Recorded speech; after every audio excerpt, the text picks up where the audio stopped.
Mercy, given the alarms, had been screaming for 3 days straight. Captain Marcus Webb stood on the bridge of the colony ship New Dawn and watched another critical system fail.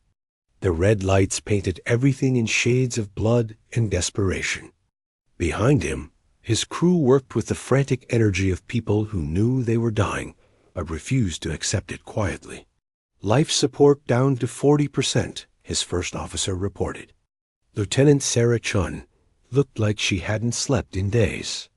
None of them had. We have maybe 72 hours before the oxygen runs out completely. Marcus nodded slowly. He had already done the math 100 times. 80,000 colonists packed into 5 ships, drifting through a region of space that wasn't supposed to exist, according to their navigation charts. The quantum jump had gone wrong somehow. Instead of arriving at their destination world, they had emerged here in the middle of nowhere, with their drives burned out and their computers, unable to calculate a route home. What about the distress beacon? Marcus asked, though he already knew the answer. Still broadcasting, Captain. But we're so far off the established routes that even if someone hears it, they'd take months to reach us. We don't have months. Marcus walked to the observation window and stared out at the void. Somewhere out there was Earth, humanity's cradle world. Somewhere out there were the inner colonies where humanity was building its future among the stars. But those places might as well have been in another universe. For all the good they could do him now docked the lower decks, families huddled together. Parents tried to explain to their children why the air was getting harder to breathe. The elderly accepted their fate with quiet dignity. The young raged against the injustice of dying before they ever saw the world they were promised. Everyone dealt with approaching death in their own way. Marcus had sent messages to all 5 ships in the convoy. The captains had agreed not to tell the colonists how little time they had left. Why create panic when there was no hope? Better to let them think rescue might still come. Better to let them die with a small measure of peace. At the sensor station suddenly came alive with urgent beeping. The officer there, a young man named David Park, stared at his screen with wide eyes. Captain, we have contacts. Multiple ships dropping out of faster-than-light travel. Range, 200,000 kilometers and closing. Marcus felt his heart sink even further. Pirates, probably. Coming to strip whatever valuable technology remained from the dying colony ships. He had heard stories about the vultures who preyed on distressed vessels in the outer regions. They wouldn't even have the decency to let them die in peace. How many ships? Marcus asked. 5, sir. But Captain, these aren't like anything in our database. The hull signatures are completely unknown. The main view screen flickered to life, and Marcus saw them. The ships were beautiful, in a way that human vessels were not. Smooth organic curves instead of angular efficiency. Hulls that seemed to shift colors like oil on water. Blues and greens and purples flowing across their surfaces. Each ship was massive, easily 3 times the size of the New Dawn. Then the communication channel activated. The voice that came through was melodic, almost musical. The translator worked overtime to convert the alien language into something humans could understand. Human vessels, this is Commander Aleph of the Zephyrian Communion. We received your distress signal. We see that your ships are in grave danger. Do you require assistance? Marcus stared at the screen. First contact with an alien species, and it was happening while his people were dying. He should probably follow protocols, contact Earth Command, get authorization before speaking with unknown aliens. But there wasn't time for bureaucracy. There wasn't time for anything except the truth. This is Captain Marcus Webb of the Earth Colony Fleet. Yes, we desperately need help. Our navigation systems failed during a quantum jump. We're lost and our life support is failing. We have 80,000 people aboard these ships and maybe 3 days before we run out of breathable air. There was a pause. Marcus imagined alien minds discussing whether to help or simply move on. Why would they risk their resources on a species they had never encountered before? When Commander Aleth responded, Marcus heard something in the voice that he hadn't expected. Warmth, genuine concern. Captain Webb, we understand your situation. The region of space you have entered is dangerous. There are quantum instabilities here that your navigation computers would not have been programmed to detect. You are fortunate to have survived the jump at all. Aleth paused, then continued. We are sending repair teams to your vessels now. Please do not be alarmed. We will help you. Marcus watched through the view screen as smaller craft launched from the Zephyrian ships. They approached the human convoy with careful precision, matching speeds and trajectories before attaching to the external airlocks. Within minutes, Marcus heard the sound of the docking clamps engaging. The bridge crew looked at him with questions in their eyes. Were they really going to let unknown aliens board their ship? What choice did they have? All hands, this is the captain, Marcus announced over the ship-wide channel. We are receiving help from an alien species called the Zephyrians. They're coming aboard to repair our systems. I need everyone to remain calm and show our guests the respect they deserve. They're trying to save our lives. The first Zephyrian to step onto the bridge of the New Dawn was Commander Aleth herself. She stood approximately 6 feet tall with a slender build. Her skin had a faint iridescent quality that shifted between pale blue and soft green. Large eyes dominated a face that was both alien and somehow gentle. Instead of hair, delicate fronds grew from her head, moving slowly as if responding to unfelt currents. She wore a simple uniform of some flexible material that seemed to grow dimmer or brighter depending on the light. Behind her came a team of technicians carrying tools and equipment that looked far more advanced than anything humanity possessed. Captain Webb, Aleth said, inclining her head in a gesture that seemed universal. It is an honor to meet you, though I wish the circumstances were better. My engineers will begin work on your life support systems immediately. They are the most critical issue. Marcus felt a knot in his chest begin to loosen slightly. Commander Aleth, I don't know how to thank you. We had given up hope. Elith's large eyes studied him with an expression he couldn't quite read. Hope should never be abandoned, Captain.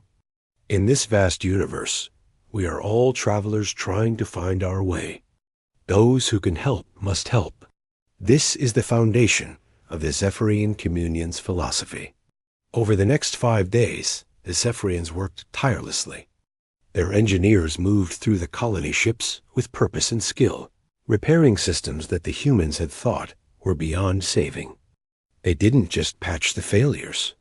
They upgraded the human technology, making it more efficient and more resilient. Marcus watched as a Zephyrian engineer named Terrans worked on the main life support processor. The alien's delicate fingers moved with incredible speed, adjusting components and recalibrating systems. Marcus brought him water and food, though Terrans politely explained that Zephyrian biology required different nutrients. Your species is very young to the stars, Terrans said without looking up from his work. These ships are built with courage, but not much knowledge. Your people ventured far before they were ready. Marcus felt defensive for a moment and realized Terrans wasn't being critical. Just honest. We're eager, Marcus admitted. Maybe too eager. Earth got crowded, and we wanted to spread out, find new worlds, build new homes. Sometimes I think we ran before we learned to walk. Terrans made a sound that might have been laughter. All young species do this. The Zephyrians were the same thousands of years ago. We nearly destroyed ourselves with our ambition. That is why we now believe in helping others avoid our mistakes. Why are you really doing this? Marcus asked. You don't know us. We can't pay you. We have nothing to offer in return. Terrans finally looked up from his work. His large eyes held something that looked like sadness. Captain, Have you never helped someone simply because they needed help? Have you never shown kindness without expecting reward? That is the essence of civilization. The strong assist the weak not because they will gain from it, but because it is right. Because the universe is vast and cold, and the living must care for each other. Asterisk. Those words stayed with Marcus long after Telrus returned to his repairs. The Zephyrians did more than fix the ships. They transferred supplies, food that humans could eat, medical supplies for the sick and injured, even entertainment programs to lift the spirits of the colonists. They provided detailed star charts showing safe routes through dangerous space, including warnings about regions where quantum instabilities could damage human navigation systems. Most incredibly, they shared their knowledge. Zephyrian scientists spent hours teaching human engineers about their faster-than-light technology. Not the complete specifications. They explained that humanity wasn't quite ready for that level of complexity, but enough to make human FTL drives 30% more efficient and far more reliable. Why share this? Marcus asked Commander Aleph during a meal they shared in his quarters. This is valuable technology, advanced beyond anything we have. Aleph sampled the human food with polite curiosity before answering. Captain Webb, knowledge hoarded is knowledge wasted. We share what we know because it makes the galaxy safer for everyone. When your people have better ships, you are less likely to find yourself in danger like this again. That benefits you, and it benefits every species you might encounter. She paused and looked at him directly. Besides, we have learned that generosity creates connections. Today we help you. Perhaps in 100 years or 1,000 years, you will help someone else who needs it.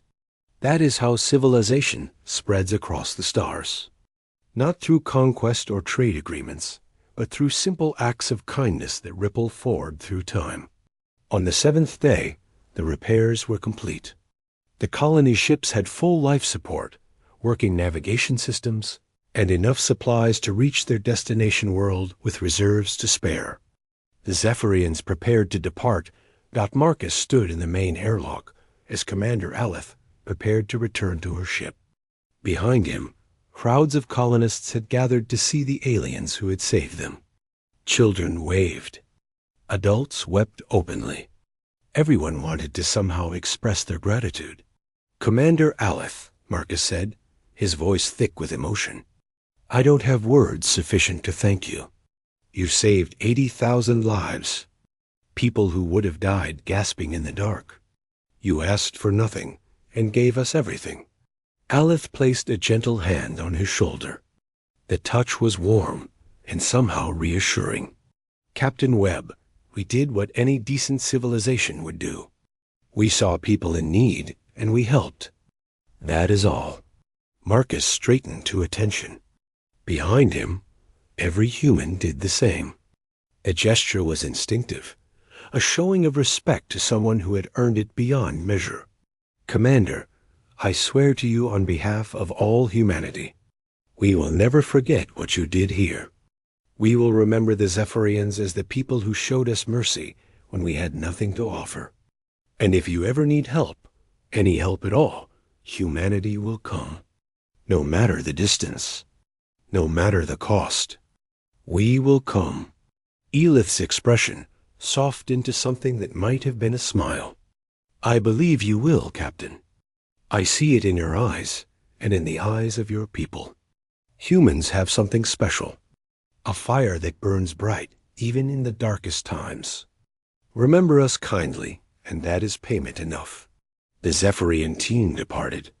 Their ships maneuvered away from the human convoy with elegant precision and vanished into faster-than-light travel. They left behind navigation coordinates that would guide the humans safely to their destination and a memory that would shape humanity's future. Marcus ordered the fleet to resume course. As the colony ships jumped to FTL, following the safe routes the Zephyrians had provided, he sat in his command chair and thought about Elith's words. Those who can help must help. The strong assist the weak because it is right. He recorded a detailed report of everything that had happened. The rescue, the repairs, the philosophy the Zephyrians had shared. He made sure every detail was preserved, because somehow he knew this moment would matter far beyond the immediate salvation of 80,000 colonists. 2 months later, the colony fleet arrived at their destination world. The planet was beautiful, exactly what they had hoped for. Green continents and blue oceans under a gentle yellow sun. They named it Haven's Rest, in honor of finding safety after their brush with death. The first structure they built was not a shelter or a government building. It was a monument, a towering sculpture that captured the moment when the Zephyrian ships had arrived to save them. At the base, Marcus personally carved the words that would become humanity's creed. On this day, the Zephyrians saved us when we had nothing to offer in return. They taught us that the strong must help the weak because it is right. We swear that humanity will remember. We swear that we will honor this debt. We swear that if the Zephyrians ever need us, we will come. The years turned into decades. The decades turned into centuries. Haven's Rest grew into a thriving world. The 80,000 colonists became millions. The story of the rescue was taught in every school. Children grew up knowing the name Aleph and the philosophy of the Zephyrians. Humanity expanded across the stars, building new worlds and forging new alliances. They became a significant power in the galactic community. But they never forgot where they came from and who had helped them when they were helpless. Every year on the anniversary of the rescue, every human world held remembrance ceremonies. They spoke the names of the Zephyrians who had saved the New Dawn convoy. They renewed the oath that Marcus Webb had sworn 250 years earlier. In military academies across human space. Officers studied what became known as the debt of stars. It was codified into military doctrine. Protect those who protected us. Honor debts across generations. Some things are worth more than survival. The galaxy watched humanity's rise with interest. Most species saw them as friendly enough, if a bit intense about certain values. Mid-level technology, moderate military strength, nothing to worry about. Just another spacefaring species trying to find their place among the stars. But in secret military facilities, in hidden research stations, humanity prepared. They developed weapons that would make any aggressor think twice. They built fleets beyond what they publicly acknowledged. They became strong because they knew that one day they might need to defend more than just themselves. One day, they knew the Zephyrians might need them. And when that day came, humanity would be ready to pay their debt. The galaxy had taught the Zephyrians that kindness could change the universe. Soon, the galaxy would learn what happened when humanity returned that kindness in full measure. The debt of stars was coming due, and the payment would be written in fire across the heavens.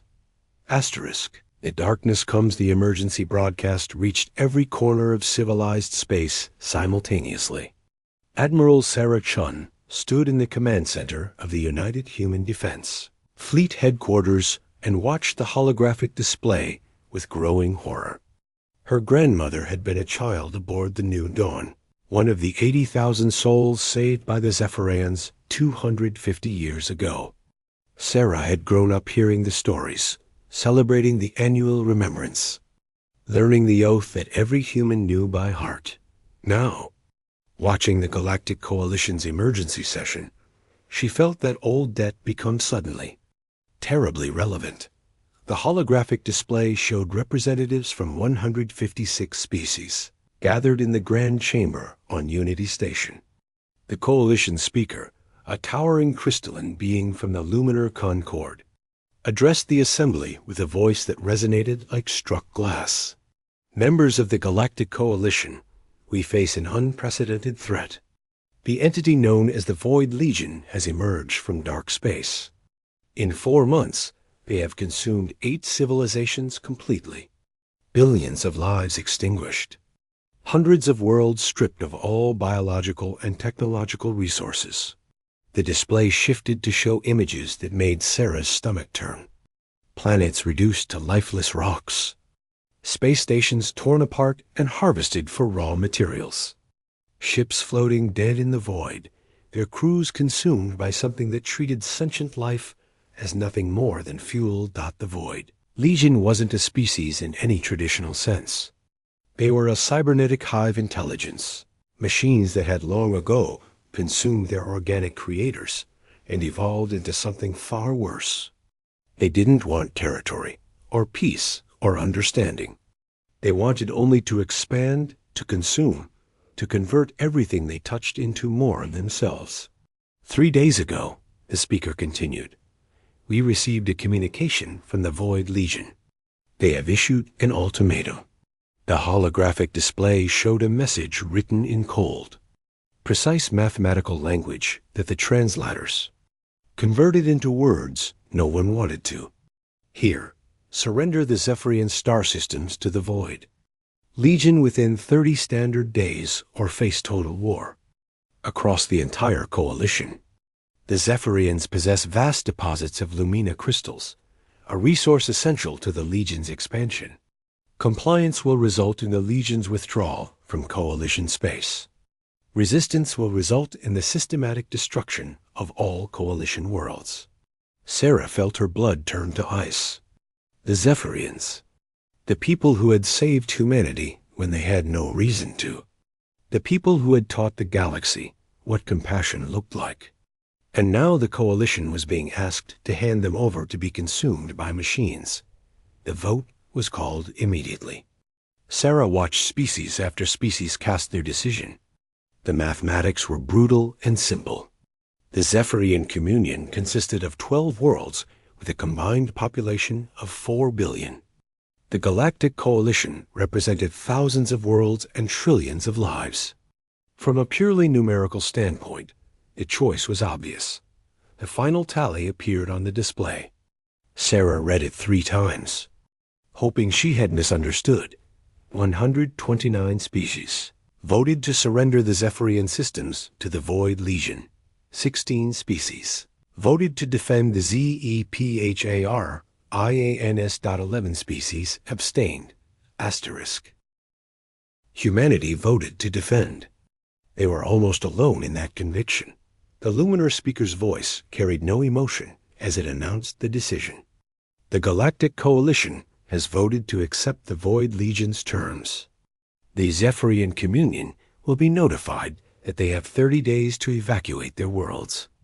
After that period, the systems will be surrendered as agreed. This unfortunate but necessary sacrifice will save countless lives across coalition space. Sarah turned off the display. Around her, the command center had gone silent. Every officer, every analyst, every person in the room understood what they had just witnessed. The galaxy had chosen to sacrifice the one species that embodied everything good about civilization. She opened a priority, channel to Earth. The connection took 2 minutes to establish. When it did, she found herself looking at the entire leadership of the United Human Congress. Every representative was present. Every senator. Every voice that spoke for humanity across their 47 colony worlds. President Michael Torres looked like he had aged a decade in the past hour. Admiral Chun, I assume you saw the vote. Yes, Mr. President. The coalition chose to sacrifice the Zephyrians. Then you know why we've convened. We need to make a decision, and we need to make it now. The Zephyrians have 30 days before the Void Legion takes their worlds. If humanity is going to act, we must decide immediately. Sarah looked at the faces on her screen. She saw fear there. She saw doubt. She also saw determination and something that looked like anger. Mr. President, I need to be clear about what we're discussing. The Void Legion destroyed 8 civilizations in 4 months. They possess technology we don't fully understand. Intelligence estimates suggest they have at least 8,000 combat vessels. Our entire fleet numbers 4,500 ships. If we fight them, the odds are not in our favor. One of the senators, An elderly woman named Rebecca Jung spoke up. Her voice was steady despite her age. "Admiral, my mother was aboard the New Dawn. She was 6 years old when the Zephyrians saved her life. She told me the story every year on Remembrance Day. She made me swear that if the Zephyrians ever needed help, humanity would answer that call." Rebecca paused, and Sarah saw tears in the old woman's eyes. "I'm 87 years old. I've lived a good life. But I would rather die knowing that humanity kept its word than live knowing we abandoned the people who saved us." The mathematics be damned.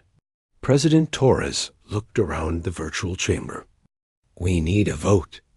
Every representative, every senator, everyone who speaks for humanity must decide. Do we honor the debt of stars, or do we choose survival over loyalty?" The vote took 3 hours. Sarah waited in the command center, preparing contingency plans regardless of the outcome. She pulled up fleet positions, calculated response times, reviewed weapons inventories. If humanity was going to war, she needed to be ready. When President Torres returned to the screen, his face showed relief and pride and terrible fear all at once. "Admiral Chun, the vote was unanimous. Every single representative agreed. We honor the debt. We remember what the Zephyrians did for us. Activate Protocol Memoria. Bring every ship home. Humanity is going to war. Protocol Memoria.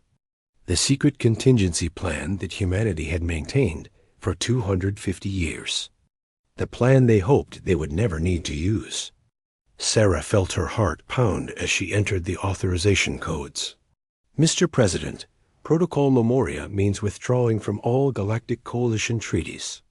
It means revealing military capabilities we've kept hidden.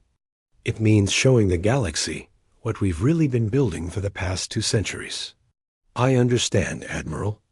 Do it anyway. The Zephyrians showed us who they were when we were weak. Now it's time we showed them who we are." Sarah recorded the message that would go out to every human world, every ship, every outpost across 47 star systems. She kept her voice steady and clear because humanity needed to understand what was being asked of them. "This is Admiral Sarah Chun of the United Human Defense Fleet. Today, the Galactic Coalition voted to surrender the Zephyrian Communion to an enemy that will consume them utterly. 250 years ago, the Zephyrians saved 80,000 human lives when they had no obligation to do so. They taught us that the strong must help the weak because it is right. They gave us the knowledge and resources to become who we are today." She paused and thought of her grandmother's stories. The beautiful alien ships arriving like angels in the darkness. The gentle people who worked tirelessly to save strangers. The philosophy that had shaped humanity's approach to the stars. Today, humanity answers that kindness. We are activating Protocol Memoria. Every military vessel is to return to designated staging points immediately. All civilian shipping is suspended. Every defense installation is to activate full wartime production. We are withdrawing from the Galactic Coalition effective immediately. Sarah leaned forward, and her voice became hard as steel. "And we are going to Zephyrian space. We are going to stand between them and the darkness. Anyone who attempts to stop us will be considered hostile. Anyone who aids the Void Legion will share their fate. This is not a negotiation. This is not a debate. This is humanity paying its debt." The response was immediate and overwhelming. Within 6 hours, every human warship was moving toward designated rally points. The Mars Defense Fleet contributed 800 vessels. The Titan Orbital Guard sent 600 more. Europa Station deployed its entire defensive force. Even the small mining colonies on the outer rim sent what they had: old patrol boats, converted cargo haulers, anything that could mount weapons and make the journey. But numbers were only part of the story. The real revelation came when humanity began activating the weapon systems. They had spent 250 years developing in secret, The civilian corporations joined the war effort without being asked. Nakamura-Chon Industries opened their secured vaults and revealed the singularity. Torpedoes, weapons that could create miniature black holes on impact. Westfall Dynamics contributed their neural disruption arrays, specifically designed to target hive mind intelligences. Prometheus Research unveiled their dimensional anchor technology, which could prevent enemy ships from escaping into faster-than-light travel. Most terrifying of all were the nanite swarms. Humanity had taken the basic nanite technology shared across the galaxy and weaponized it in ways that made military analysts pale. Self-replicating combat nanites that could consume enemy vessels and convert them into more weapons. Humanity had created a plague that fed on machines. Within 10 days, 4,500 human warships had assembled at Rally Point Omega, just outside Zephyrian space. The fleet was enormous, the largest military force humanity had ever gathered in one place. But everyone knew the mathematics. The Void Legion had 8,000 ships and had never lost a battle. Admiral Chun stood on the bridge of the flagship ESS Remembrance and looked at the tactical displays. Her command staff worked with quiet efficiency around her. These were the best officers humanity had produced, and they all knew they were likely sailing toward their deaths. Commander James Park, her second-in-command, moved to stand beside her. He was the great-grandson of the sensor officer who had first detected the Zephyrian ships arriving to save the New Dawn. Admiral, we're receiving a transmission from Zephyrian Prime. It's Commander Alith. Sarah felt her breath catch. Alith, the same Zephyrian who had saved the New Dawn 250 years ago. She must be incredibly old now by human standards, yet she still served her people. The holographic display activated, and Sarah saw her for the first time. Elith's fronds had turned silver with age. Her iridescent skin was marked with patterns that might have been the Zephyrian equivalent of wrinkles. But her large eyes were still bright and kind. Admiral Chun, Alith said softly, we have heard what humanity plans to do. We have seen your fleet assembling in our space. We are grateful beyond words, but you must not do this. The Void Legion is too powerful. You will all die for nothing. Please, save your people. We accept our fate.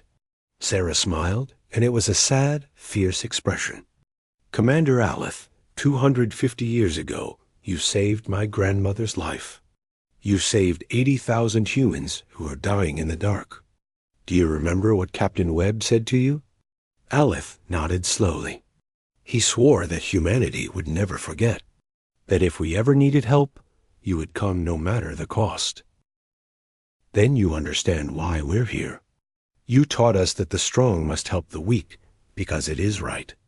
You taught us that civilization means caring for each other across the vastness of space. Well, Commander, we learned that lesson. And now the galaxy is going to learn what happens when you threaten people that humanity cares about. Sarah cut the transmission and opened the fleet-wide channel. All ships, this is Admiral Chun. In 6 hours, the Void Legion will arrive at the edge of Zephyrian space. They expect to find frightened refugees and empty planets. Instead, they're going to find us. She paused and thought about all the humans who had lived and died in the 250 years since the New Dawn was saved. Generations who had grown up hearing the story. Children who had sworn the same oath their parents and grandparents had sworn. The Void Legion has never been defeated. They've consumed 8 civilizations and expect to consume a 9th. They think we're just another obstacle to sweep aside. They're wrong. Today, humanity shows the galaxy what we're really capable of. Today, we pay our debt. And today, the Void Legion learns what happens when machines try to consume people we love. The fleet moved into defensive positions around the Zephyrian home world. 4,500 ships forming a wall of steel and fire between the planet and the approaching darkness. On the surface below, 4 billion Zephyrians watched and wept at the sight of an entire species willing to die for them. The Void Legion dropped out of faster-than-light travel at the edge of the system. 8,000 ships, each one a nightmare of dark metal and cold intelligence. They had never known fear. They had never tasted defeat. They were a hive mind convinced of its own inevitable victory. Their communication came across all frequencies. The voice was not one voice, but thousands layered together, speaking with perfect synchronization. Human vessels detected. Population irrelevant. Technology inferior. Outcome inevitable. Withdraw or be consumed. The Zephyrian worlds belong to the Void Legion. Resistance serves no function. Sarah sat in her command chair and thought of her grandmother's stories. She thought of Commander Elith's gentle hands repairing human ships. She thought of the philosophy that had shaped her entire civilization. Those who can help must help. Void Legion, she said quietly. You made a mistake coming here. You threatened people we care about. People who saved us when we had nothing. So let me explain something very clearly. Her voice became cold enough to freeze stars. You're not leaving this system. You're not consuming the Zephyrians. Today, your species learns what happens when machines try to harvest people that humanity loves. Today, you learn what loyalty means. She cut the transmission and gave the order that would start the battle. All ships, execute Protocol Memoria. Show them what we brought. Show them what we really are. Show them why you never threatened humanity's friends. The human fleet activated weapons that had never been revealed to the galaxy.